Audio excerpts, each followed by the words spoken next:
Hello everyone, আসসালামু আলাইকুম। সবাই কেমন আছেন? আশা করি সবাই ভালো আছেন। আলহামদুলিল্লাহ আমিও ভালো আছি। তো মাশাআল্লাহ শীত চলে এসেছে। শীতের সিজনটা আমার অনেক ভালো লাগে। শীত আর বসন্ত। এই ২ টা সিজন আমি অনেক লাইক করি। যাই হোক, ইদানিং অনেক কাজ নিয়ে ব্যস্ত থাকি। এজন্য পাখিদের বেশি একটা যত্ন নেয়া হয় না। আর পাখিগুলোকে সময়ও দেওয়া হয় না। ওরা আসলে মনমরা হয়ে বসে থাকে। আর যখন আমি ফ্রি থাকি তখন আমি সারাটা দিন পাখির খাঁচার কাছেই বসে থাকি আর ওদেরকে সময় দিই। পিকুর সাথে কথা বলি, বারবির সাথে কথা বলি, জ্যাক রোজের সাথে কথা বলি। আর ওরা অনেক বেশি অ্যাক্টিভও থাকে আমি কাছে থাকলে, যেটা আমি দেখলাম। তো আজকে ভাবলাম আমি ওদেরকে বাহিরে একটু বের করে দেই আর একটু গোসল করিয়ে দেই আর রোদে রাখি। তাহলে ওরা একটু ভালো অ্যাক্টিভ থাকবে। তো ওদেরকে বাহিরে বের করে ফার্স্টে আমি ওদেরকে গোসল করিয়ে দিচ্ছি। বাটিতে পানি দিয়ে দিলেও ওরা একা, একা গোসল করে। এখন আমি বাটিটা খুঁজে পাচ্ছি না যে ওদের গোসল করার জন্য পানি দিব। তার জন্য স্প্রে করে দিচ্ছি। আর আমার কাছে স্প্রে করার মতো কোনো ওরকমের স্প্রে মেশিন নাই। এজন্য আমি এই হ্যান্ড স্যানিটাইজারের বাটাটা দিয়েই স্প্রে করি। এটা ভালো করে ধুয়ে নিয়েছি আর এটার ভিতরে এখন হালকা কুসুম গরম পানি নিছি। যেহেতু শীত, হ্যাঁ? ঠান্ডা লেগে যেতে পারে। এজন্য আমি হালকা কুসুম গরম পানি করে ওদেরকে গোসল করিয়ে দিচ্ছি। পানিটা ভালোই ঠান্ডা ছিল।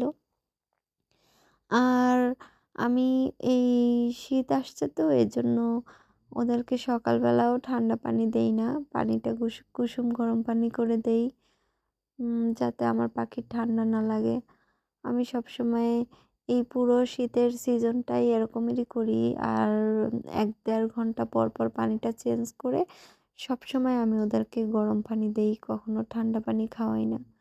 আমার অনেক ভয় লাগে যে ঠান্ডা না লেগে যায়।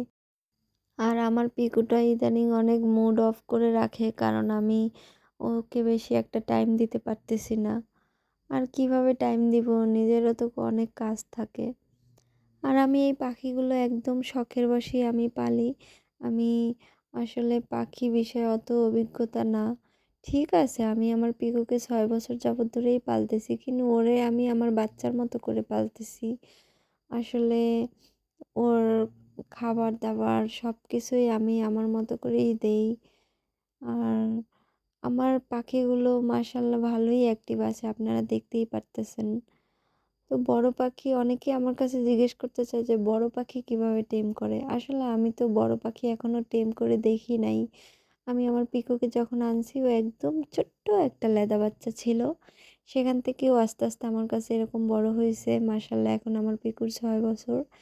আর এই যে টুনাটুনি, এটা আমার একটা ভাই আমাকে গিফট করছে। তো তার কাছে বসে নাকি ও ডিম পাড়তেছিল না, বাচ্চা করতেছিল না। তো তখন আমি টুনাটুনিকে তার কাছ থেকে নিয়ে আসি। আনার ১ মাসের ভিতরেই ওরা আমার কাছে বসে ডিম পাড়ে এবং বাচ্চা করে।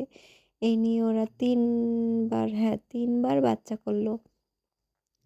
আর জ্যাকরোজকেও আমি নিয়ে এসেছিলাম, দোকান থেকেই নিয়ে আসছি কিনে। ওরাও আমার কাছে ১ মাস পরেই আসার পরেই ডিম বাচ্চা করলো ১ম বার। আগে করছে কিনা আমি জানি না, কিন্তু আমার কাছে আসার পরেই একবার করলো। ৪ টা বাচ্চা দিল। একটা বেবি ওই মানে অনেক দুর্বল হয়েছিল। ওই বাচ্চাটা মারা গেছে। আর ৩ টা বাচ্চা মাশাআল্লাহ বড় হইছে। ২ টো আমি হাত বদল করে দিয়েছি আর একটা আমি আমার কাছে রেখে দিয়েছি। ওর নাম রাখছি বারবি। তো এই হলো আমার এই কয়টাই পাখি। হ্যাঁ, বারবিকে আমি রাখবো আমার কাছে। জানি না ও ছেলে হয় নাকি মেয়ে হয়। তবে আমার ওকে জোড়া দেওয়ার ইচ্ছা আছে।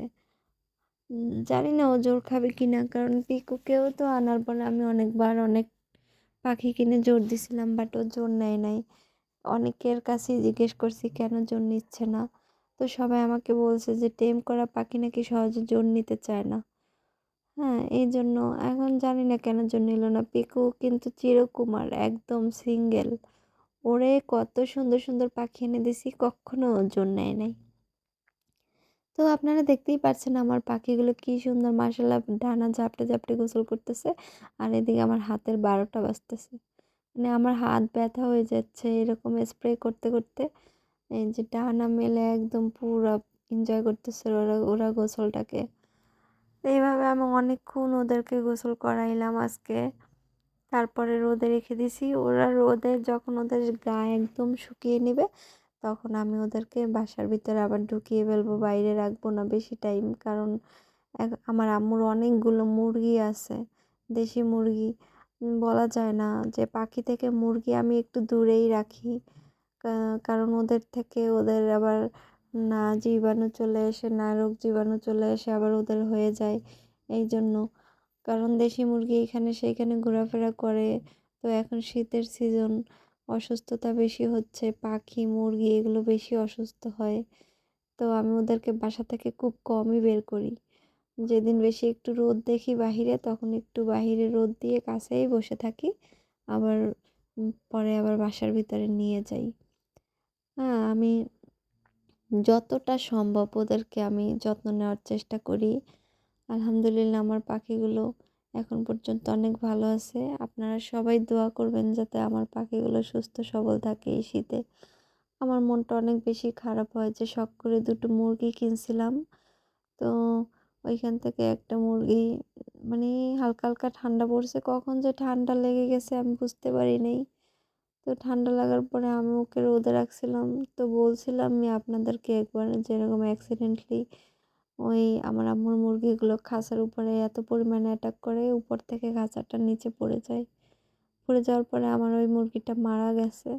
তো আমি অনেক কষ্ট পাইছি। এখন আমার বাকি মুরগিটাও অসুস্থ ছিল, ওরে আমি মানে সুস্থ করছি আলহামদুলিল্লাহ, এখন পুরোপুরি সুস্থ আছে।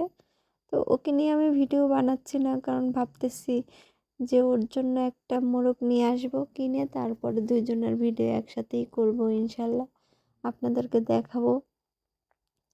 তো আমি ওই মুরগিটাকে মেডিসিন খাওয়াইনি কোনো রকমের, ওরে আমি তুলসী পাতার রস, হ্যাঁ, তারপরে হার্ব চা বানিয়ে খাওয়াইছি সব সময়। দেন ও এখন পুরা রিকভারি করছে আলহামদুলিল্লাহ। আমার মুরগিটা এখন সম্পূর্ণ সুস্থ আছে। তো এই কথা বলতে বলতে আমি আবার পিকুকে গোসল করাইতে, পিকুকে যে গোসল করাইতেছি ওর কোনো ফিলিংসই নাই। ওর মানে নিজে থেকে তো গোসল করেই না, আর আমি করাই দিলেও ওর কোনোই নাই। এই যে দেখেন, বারবি কত সুন্দর ডানা মেলে মেলে গোসলটা এনজয় করলো, ওর কোনো ফিলিংসই নাই। ওরে ধরে নিয়ে বেসিংয়ে জোর করাই গোসল করাইতে হয়, ও মানে মোটে গোসল করতেই চায় না। আর আমার টুনাটুনির 4টা ডিম ছিল, 2টা ডিম তো একদম আমি খেয়াল করি নাই। ডিমের ভিতরে বাচ্চা মুখ নিছে, মানে ডিম থেকে বের হওয়ার জন্য মুখ নিছিল, কিন্তু ওখানেই মারা পড়ে গেছে, বের হইতে পারে না। একটা ডিম তো আমি নিজে থেকেই ডিম থেকে বের করে দিয়েছিলাম বাচ্চা, আর একটা একা একাই ফুটছিল, এই 2টা বাচ্চা আছে আলহামদুলিল্লাহ। আপনারা সবাই দোয়া করবেন এই বাচ্চা দুটো যেন সুস্থ থাকে। আর এই দেখেন আমি এতক্ষণ স্প্রে করাই গোসল করে দিছি, তাতেও হয় নাই। দেখতেছি কি ওদের যে ফিল্টারটা আছে পানি খাবারের, ওইটার ভিতরে গোসল করার জন্য চেষ্টা করতেছে, এই জন্য আমি আবার বাটিতে পানি দিয়ে দিলাম। তো এই বাটির ভিতরে এসে ওরা গোসল করতেছে আবারও। আর একটা মজার জিনিস দেখেন, এই যে আমার টোনাটা, ঠিক আছে, এই নীল পাখিটা, ও কিন্তু বাটির পানিতে এসেই মানে গোসল করতেছে। আর এই যে ওই ফিমেল পাখিটা দেখেন কি করতেছে, ও কিন্তু গোসলের ভান করতেছে, মানে বুঝতেছি না ও খাঁচার সাথে এরকম করতেছে কেন। ও গোসল করবে ভাই, পানির ভিতরে গিয়ে গোসল কর, কিন্তু তা না করে ও খালি মানে বাটির পাশে এসে পুরো গোসলের মতো করে, মানে ও এসে যে ফাঁকি ঝুঁকি করতেছে, গোসলে চোরামি করতেছে, বুঝছেন, শীত পড়ছে তো এই জন্য। মানে আছে না অনেকে গোসল করে না শীতে, বাথরুমে গিয়ে পানি ছাইড়ে দিয়ে দূরে দাঁড়িয়ে হাত পা ভিজাই আসে, ওই যে আমার টুনিটার সেই সেম প্রসেসটা কাজে লাগাইছে, শুধু ফেসটা ভিজায় আর গাটা খাঁচার সাথে ডলে, মানে সে খুব গোসল করছে। হ্যাঁ, এরকম চোরামি করতেছে, দেখেন অবস্থাটা একটু আপনারা। এটা কেমন গোসল, ও কি রৌদ্র স্নান করতেছে নাকি আমি বুঝতেছি না। দেখেন কি চালাক। আর আমার মানে ওই ছেলে পাখিটা দেখেন কি সুন্দর গোসল করে, এখন হাড়ির উপর গিয়ে রোদ পোহাচ্ছে, আর ও এরকম করতেছিল।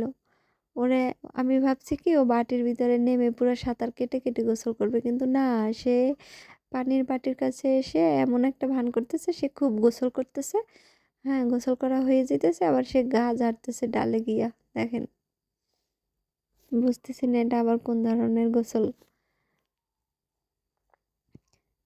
তো আমি আমার সব পাখিগুলোকে গোসল করে দিলাম। এখন এরা রোদে থাকবে, অনেকক্ষণ রেখে দিব।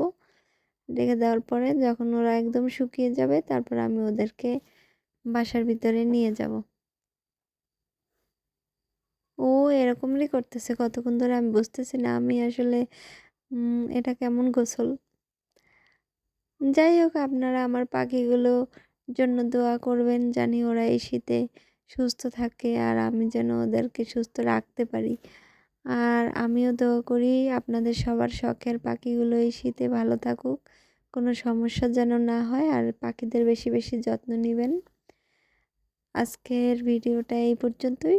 সবাই ভালো থাকবেন, সুস্থ থাকবেন, আর আমার ইউটিউব চ্যানেলটিকে সাবস্ক্রাইব করে দিবেন আর ফেসবুক পেজটিকে ফলো করে দিবেন।